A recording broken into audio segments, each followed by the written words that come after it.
ငွေကြီးရဲ့ပေါ်ထွန်းခြင်းနဲ့လောဘသားများငွေကြီးတစ်ကောင်ကလူအုပ်ကြီးစီကိုအရှိန်ဟုန်နဲ့ပြေးဝင်လာတယ်။ဒါပေမဲ့သူကလူတွေကိုရံမမှုပဲကောင်းလေးတယောက်ကိုပဲသူ့တခင်အဖြစ်လက်ခံလိုက်ပါတယ်။တကယ်တော့ဒီငွေကြီးကတောင်ဆောက်နတ်မင်းကြီးဖြစ်ပြီးရွာသူရွာသားတွေကိုဆွတ်လျှော့ပေးုံတင်မကပဲဗီဒီယိုကိုလိုက်ပေးပြီးအသေးနီလေးနှိပ်သွားတဲ့သူတွေကိုလည်းလက်လာပါတွေပွင့်လန်းပြီးစီးပွားတည်လို့တက်စေဖို့ဆုတောင်းမြတ်တာပို့ပေးနေတာပါ။ဒါပေမဲ့ငွေကြီးရဲ့ခေါင်းပေါ်ကတလက်လက်တောက်ပနေတဲ့ရတနာကြောက်တုံးကတော့တခြားလူတစုရဲ့လောဘကိုဆွပေးလိုက်တယ်လို့ဖြစ်သွားခဲ့ပါတယ်။သူတို့ကကောင်လေးရဲ့အသက်အန္တရာယ်ကိုဂရုမစိုက်ပဲငွေကြီးကိုစတင်တိုက်ခိုက်ကြပါတော့တယ်။ဒီလောက်ရက်ကငွေကြီးကိုဒေါသအိုးပေါက်ကွဲသွားစေပြီးရှေ့ကိုပြေးဝင်ကလက်ပါစီအောက်ခြေလူလန်းစား10ကနန်းလောက်ကိုချက်ချင်းပဲအပြည့်ရှင်းပစ်လိုက်ပါတယ်။တစ္ဆာဖောက်မှုနဲ့ပြန်ပေးဆွဲခြင်းသူ့ရဲ့တိုင်ပန်းမဟုတ်မှန်းသိသွားတဲ့ဘီလိန်တာချန်ကသူ့ပြစ်မှတ်ကိုကောင်လေးစီပြောင်းလိုက်ပါတယ်။သူကအစိတ်လူများနဲ့ဖြစ်ပြီးကောင်လေးရဲ့အဖေကိုတက်ပြစ်လိုက်တဲ့အပြင်ကောင်လေးကိုပါအိတ်တစိတ်ပြန်ပေးဆွဲသွားခဲ့ပါတယ်။နောက်တစ်နေ့မှာတော့တာချန်ကကောင်လေးကိုငါးစာအဖြစ်သုံးပြီးငွေကြီးကိုအောင်မြင်စွာများထုတ်နိုင်ခဲ့ပါတယ်။ဒါပေမဲ့သူဘလောက်ပဲပြင်ဆင်ထားပါစေငွေကြီးရဲ့လက်ခမောင်းခတ်မှုကိုမရှင်းနိုင်တဲ့အတွက်နောက်ဆုံးမှာတော့ကောင်လေးကိုဆွဲပြီးဖနှောက်နဲ့တင်မတသားရဲကြအောင်ထွက်ပြေးခဲ့ရပါတော့တယ်။နှစ်ပေါင်း20ကြာပြီးနောက်မျက်စိတမိတ်တွင်းမှာနေနှစ်ပေါင်း20ကုန်လွန်သွားခဲ့ပါပြီ။ငွေကြီးကိုအချိန်ချင်းဖမ်းဖို့စူးစမ်းပေမဲ့မအောင်မြင်ခဲ့တဲ့တာချန်ဟာသူ့ရဲ့ငွေစားအဖေနန်းတွင်မိန်မစိုးကြီးတိုက်ကျွေးတဲ့အသက်အန္တရာယ်ဖြစ်စေတဲ့အစိတ်ပြင်းကိုတောက်လိုက်ရပါတယ်။ငွေစားအဖေကအခုကစပြီးမနှက်ဖြန်ဒီအချိန်ထိမင်းအသက်ရှင်မလားတည်မလားဆိုတာမင်းအစွမ်းစပေါ်ပဲမူတည်တယ်။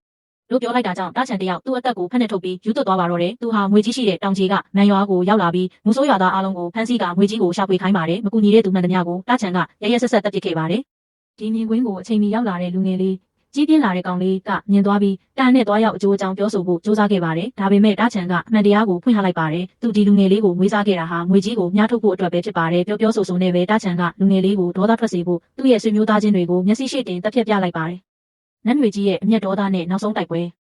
လူငယ်လေးလည်းဒေါသလိမ့်လိမ့်ထွက်ပြီးကောင်းကင်ကြီးကိုမော့ကအော်ဟစ်လိုက်တဲ့အခါမှာတော့ချက်ချင်းပဲကောင်းကင်တစ်ခုလုံးတိမ်မဲတွေဖုံးလွှမ်းသွားပြီးလူငယ်လေးရဲ့နောက်ွယ်မှာငွေကြီးတစ်ကောင်ပေါ်လာပါတော့တယ်။တာချန်ကချက်ချင်းပဲမိန်းကလေးတစ်ယောက်ကိုဖမ်းဆီးပြီးလူငယ်လေးကိုငွေကြီးရဲ့ခေါင်းပေါ်ကရတနာကြောက်တုံးကိုအနံဖို့ချင်းချောက်ပါတယ်။သူ့တခင်အကြက်ရိုက်နေတာကိုမြင်တဲ့ငွေကြီးကသူ့ခေါင်းပေါ်ကရတနာကိုကိုယ်တိုင်ချွတ်ပြီးလွှင့်ပစ်ပေးလိုက်ပါတယ်။ရတနာကိုရသွားတဲ့တာချန်ဟာအစိတ်ဖြေစီးနဲ့လဲလှယ်ဖို့သူ့ငွေစားဖြေစီကိုချက်ချင်းလွှင့်ပေးလိုက်ပါတယ်။သူဖြေစီးတောက်တော့မဲ့အချိန်မှာပဲလူငယ်လေးကပြေးဝင်လာပြီးသူ့ကိုအသေးအလဲထိုးနှက်ပါတော့တယ်။တစ်ဖက်မှာတော့ရတနာကြောက်တုံးကိုမျိုးချလိုက်တဲ့ငွေစားအဖေမိမဆိုးကြီးကယူသွတ်သွားပြီးသူ့ရဲ့လက်ပါစီအားလုံးကိုတက်ပစ်လိုက်တဲ့အပြင်ငွေကြီးကိုပါဝိုင်းဝန်းရိုက်နှက်ပါတော့တယ်။မိမိရဲ့အိမ်ငွေတရိတ်ဆန်လေးအသက်ခံရတော့မဲ့မြင်ကွင်းကိုကြည့်ပြီးလူငယ်လေးကတန်လျက်ဓာတ်ကိုဆွဲကင်ကပြေးဝင်သွားပါတယ်။ဒါပေမဲ့မျောစရာကောင်းတာကရတနာကိုစားထားတဲ့မိမဆိုးကြီးကဓာတ်မခုတ်နိုင်တနက်မဖောက်နိုင်တဲ့ခန္ဓာကိုယ်ဖြစ်နေလို့လူငယ်လေးကိုတစ်ချက်တည်းနဲ့33မီတာအကွာဝေးထိလွှင့်ထွက်သွားအောင်ရိုက်ထုတ်လိုက်ပါတယ်။မိမဆိုးကြီးတလောကလုံးမှာသူပဲအတော်ဆုံးဆိုပြီးဘဝင်ခတ်နေတဲ့အချိန်မှာပဲငွေကြီးကသူ့ရဲ့ကျင့်စဉ်စွမ်းအားလုံးကိုတုံးပြီးမိုးချိုးဆွဲချကသူ့ကိုအတင်လဲပြစ်ခတ်နေနေလိုက်ပါတော့တယ်။ဒါကိုပျော်လွန်ရင်ဝမ်းနေရတတ်တယ်လို့ခေါ်တာပေါ့။အဲ့ဒီနောက်ပိုင်းမှာ